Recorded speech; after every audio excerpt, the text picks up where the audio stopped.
ఇచ్చాము, వాట్సాప్లో చూసి రాలేదు కాబట్టి అరెస్ట్ వారెంట్లు ఇష్యూ చేయమని చెప్పి గౌరవ ఉన్నత న్యాయస్థానాలను కోరేటటువంటి వెసులుబాటు లేదు కాబట్టి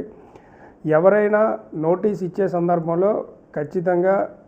పైనుండేటటువంటి ఉన్నత న్యాయస్థానాలు ఇచ్చినటువంటి గైడ్లైన్స్ని ఫాలో అవ్వాలని చెప్పి తెలియజేస్తూ, ఎవరికైనా నోటీసులతో పాటు ఇక 41కి సంబంధించినటువంటి నోటీసులు కూడా ఏవైనా ఇబ్బందికరమైనటువంటి పరిస్థితులు ఉండేటప్పుడు అది కూడా వెళ్ళి ఖచ్చితంగా ఆ పర్సన్ ఎక్కడ ఉంటే ఆ పర్సన్కి వెళ్ళి ఇవ్వాల్సినటువంటి పరిస్థితి పోలీసు వరకు ఉంది. అది కూడా మేము వాట్సాప్ల ద్వారా తెలియజేసాం రండి అని అంటే కుదరే పరిస్థితి లేదు కాబట్టి దీన్ని అవేర్నెస్ చేసుకొని ప్రజలందరూ కూడా ఏదైనా ఎవరికైనా కోర్టుల నుంచి నోటీసులు వచ్చేటప్పుడు కానీ, సమన్స్ వచ్చేటప్పుడు కానీ, పోలీసులు ఇచ్చేటటువంటి సమన్స్ కానీ ఏవైనప్పటికీ కూడా అవన్నీ కూడా మీకు మాన్యువల్గా ఇవ్వాల్సిందేనని చెప్పి